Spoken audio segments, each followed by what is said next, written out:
is going on, hobby family? It is your boy K-Dub, and this is K-Dub's High Five, 5 rapid-fire questions with your favorite hobby faces. And today, it's just one of the hobby favorites.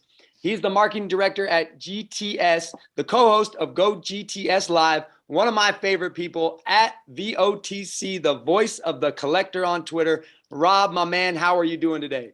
Kyle, I'm doing awesome. Thanks so much for having me on. It's an absolute honor and a privilege. Happy to be able to take some time out and give you my high five.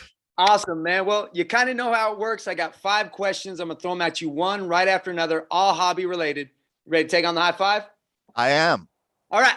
First question for you. Your Twitter handle is at VOTC, voice of the collector. How did you come up with that as your Twitter handle? Oh, it was really easy because I used to have a blog of the same name. So back when blogging Got was it. almost pre-Twitter in popularity, that was the name of the blog that I chose. Kind of just wanted that kind of superhero theme, voice of the collector, make your opinions known. And so once Twitter kind of rose to popularity and I transitioned over there and paired a bunch of long blog posts into 140 characters, I said, well, I'll just use the same thing. So that's Fantastic. how I got that. I love it, man. And your voice is truly the voice that I would think would be the voice of the collector. So when I Thank you. close my eyes, it's truly the collector's voice. So, all right, second question for you. When you think about your own personal hobby journey, whether that be into the business hobby or personally collecting, who would you say have been some of your biggest influences? Two come to mind. One is my old business partner and co-host from Cardboard Connection Radio, Doug Cataldo. Okay. I was walking through a show and I had one of their shirts on and I hear this yell, nice shirt, and started up a conversation at their booth. Next thing I know, I was doing reviews for them at cardcornerclub.net. After that, was asked to join the radio show, Card Corner Club Radio.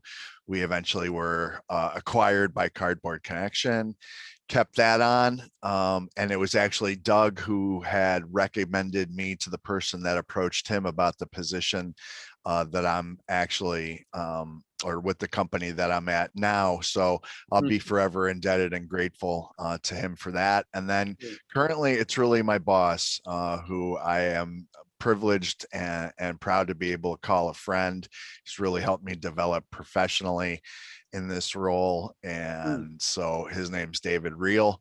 And so Okay. those are the two biggest influences I can think of in the last probably 15 years or so. Right on, man. Right on.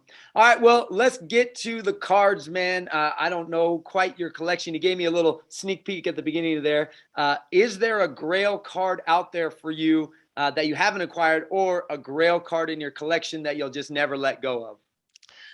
I have two, definitely two that I think fit that bill as far as I'll probably, well, I don't know. We'll see. 1914 Cracker Jack Shoeless Joe Jackson would be one. Wow. Okay.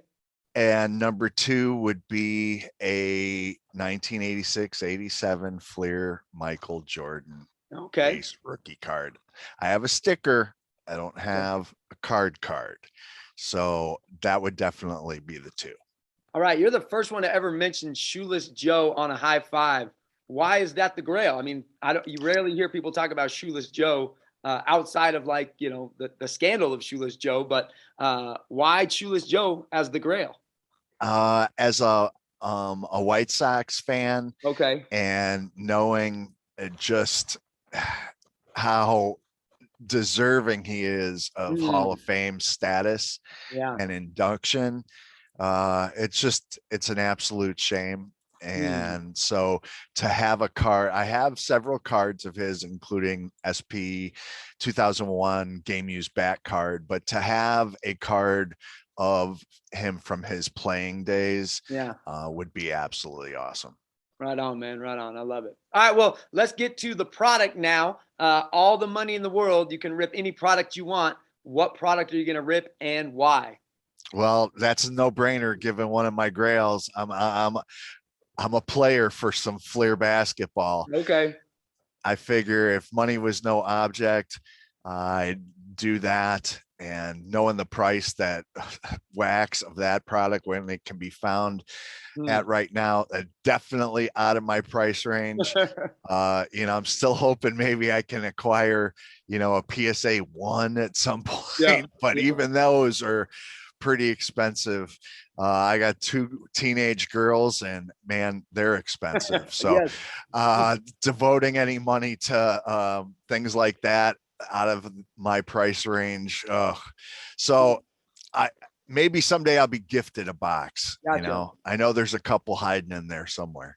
Is the Jordan it? I mean, to rip, would you want the Jordan, or I mean, is Oh there yeah. other Oh reason? yeah. Oh yeah. Everything else I'd sell to recoup the cost. Okay. The Jordan, and you're good. Yep. Oh, I love it. I love it. All right. I'm a simple man, Kyle. I'm a simple man. All right. Last question for you. I know that you are, in the business of the hobby. And as you think about the hobby kind of moving forward into 2022, maybe into 2023, what are things that get you hopeful? What are things that you're excited about? I think the opportunity to grow and expand the hobby to people who have been fans but not necessarily introduced to the love of cardboard. Hmm. I think Fanatics is uniquely positioned to be able to do that with their presence already Yeah. as a juggernaut in the space of sports fandom. Hmm. And I'm also excited about what other opportunities might be out there for other manufacturers. A product that I recently opened on Go GTS Live was from a company called Carta Monday, and it was the Hero DC Unlock the Multiverse product, which was a mashup of a physical trading card product where every card could then be scanned into an app and generate a digital NFT twin. And anybody who knows me, I am not big into the NFT Hmm. space. I don't get it, Yeah. etc. But I'm willing when it when it ties two things together, the physical and the Yeah. digital. And so I think we're going to start to see more of that, and that's kind of exciting. Hmm. I love that, man. That's exactly the same reason I don't do NFTs, is because I can't have it, and that kind of the If I best. can't touch it, I have an issue. Exactly. Well, just kind of a segue off that. I mean, as you look at the hobby, where it's at moving forward, are there any concerns that kind of pop up in your mind as things that kind of concern you or worry you at all? No concerns or worries, more of a curiosity. I know Fanatics has this ambition of being able to grow the hobby Mm. 10 to 50x. And I'm curious how you do that without oversaturating the market with product Yeah. and devaluing the very product that you're trying to produce. So Mm. I'm very curious to see how they're going to get to their goal and objective while Yeah. maintaining the integrity and the valuation of the cards themselves. So Yeah. it'll be interesting to see what they pull Yeah. off. Absolutely. Fair enough. I'm just as excited as you are. All right. I got a bonus question for you here, because I know you've been in the hobby for a long time, and you and me both know that sometimes we find ourselves in rooms that we have no reason to be in, or in conversations we have no reason to be a part of. Do you have any cool stories that the hobby has kind of placed you in a spot where you're like, this is the dream, and I don't know why I'm here? Yeah, something that immediately comes to mind. The sister website to cardcornerclub.net was sportsology.net.